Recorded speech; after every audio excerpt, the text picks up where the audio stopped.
आपको फिल्म बाहुबली का वो सीन तो याद होगा जिसमें एक काबुल सौदागर हथियार बेचने के लिए आता है और कटप्पा की दमदार तलवार के आगे काबुल में बनी तलवार कुछ सेकंड्स भी टिक नहीं पाती और दो हिस्सों में टूट जाती है। कई लोग मानते हैं कि कटप्पा जिस तेज तलवार का इस्तेमाल कर रहे थे उसे असल जिंदगी में नहीं बनाया जा सकता। लेकिन आपको यह जानकर हैरानी होगी कि प्राचीन भारत में एक ऐसी दमदार तलवार भी हुआ करती थी जो आसमान में उड़ते परिंदे के पंख तक को पलक झपकते ही काट देती थी। हम बात कर रहे हैं दमिश्क तलवार की, जिसे बनाने के लिए भारतीय स्टील का इस्तेमाल किया जाता था। भारत की दमदार दमिश्क तलवार। हथियारों के बारे में आप कितना जानते हैं? शायद उतना ही जितना आपने किसी फिल्म या धारावाहिक में योद्धाओं को तलवार, धनुष, भाला और कटार चलाते हुए देखा होगा। लेकिन प्राचीन युग में इन सब के अलावा भी कई तरह के हथियारों का इस्तेमाल किया जाता था, जिन्हें बनाने में कई कारीगरों की मेहनत और उन्हें चलाने में योद्धाओं का सालों का प्रयास छिपा हुआ था। दमिश्क तलवार को बनाए जाने और इसके इस्तेमाल की कहानी काफी दिलचस्प है, जिसे 2500 साल पहले भारत में स्टील से बनाकर तैयार किया गया था।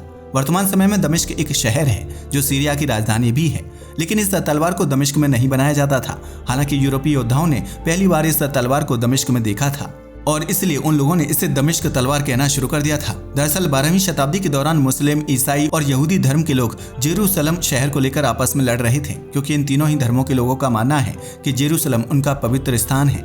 ऐसे में जेरूसलम में अपना अधिकार स्थापित करने के लिए यूरोप से ईसाई धर्म के लोगों का एक दल युद्ध के लिए निकला था। लेकिन रास्ते में दमिश्क पहुंचने पर उनका सामना ऐसी तलवारों से हुआ था जो पल भर में इंसान के शरीर को गाजर मूली की तरह काटने की क्षमता रखती थी। यूरोप के योद्धाओं ने इस तरह की तलवार या फिर दमदार स्टील पहली बार देखी थी, जो न सिर्फ तेज धार से लैस थी बल्कि उस तलवार के दोनों सिरों को आसानी से मोड़ा भी जा सकता था। लेकिन दमिश्क में इस्तेमाल की जाने वाली उन तलवारों का संबंध भारत से था, क्योंकि भारत ही वह पहला देश था जहां बेहतरीन क्वालिटी की स्टील का इस्तेमाल करके तलवार या हथियार बनाए जाते थे।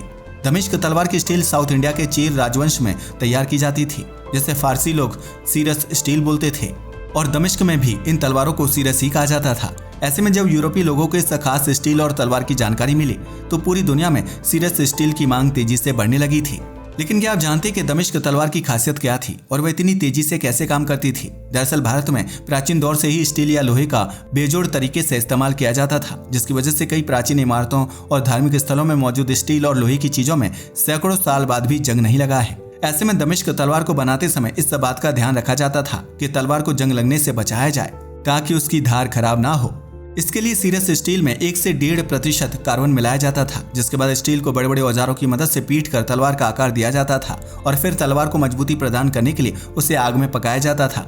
आखिर में तलवार की धार को तेज करने के लिए खास प्रकार के पत्थर पर लगातार घिसाई की जाती थी, जिसकी वजह से तलवार के ऊपर अलग प्रकार की कलाकृति या पैटर्न उभर जाता था। यह पैटर्न देखने में समुद्र की लहरों या फिर रेगिस्तान में फैली रेत की तरह लगता था, जिसकी वजह से दमिश्क तलवार को योद्धा पहली नजर में ही पसंद कर लेते थे।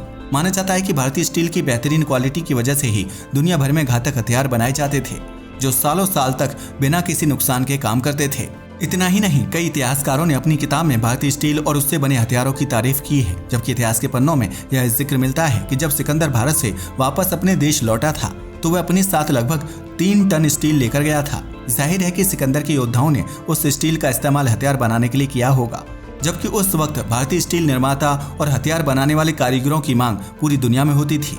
भारत के राजपूत और मुगल शासक भी इस स्टील से बनी तलवार का इस्तेमाल करते थे, जबकि टीपू सुल्तान की तलवार को दिल्ली के नेशनल म्यूजियम में संरक्षित करके रखा गया है।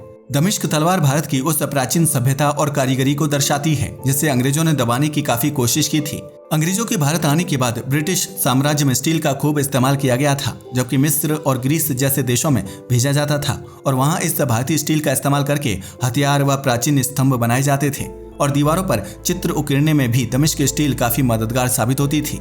लेकिन सन 1857 की क्रांति के बाद अंग्रेजों ने दमिश्क स्टील के उत्पादन पर रोक लगा दी थी, क्योंकि उन्हें डर था कि भारतीय इस स्टील का इस्तेमाल करके हथियार बनाएंगे और अंग्रेजों के खिलाफ युद्ध लड़ सकते थे। वहीं उस दौर में गन पाउडर की मांग भी तेजी से बढ़ने लगी थी, जिसकी वजह से दमिश्क स्टील और उससे तैयार होने वाली तलवारों की डिमांड में कमी आ गई थी और शायद उसी वजह से भारत का दमदार स्टील और उससे बनी तलवार इतिहास के पन्नों में कहीं गुम हो गए थे। ऐसा नहीं है कि दमिश्क स्टील बनाने की कोशिश दोबारा नहीं की गई थी, लेकिन अब इस स्टील का इस्तेमाल सिर्फ चाकू और बर्तन आदि बनाने के लिए किया जाता है और दमिश्क तलवार से बेहतरीन हथियार को बनाने की कला अब लुप्त हो चुकी है।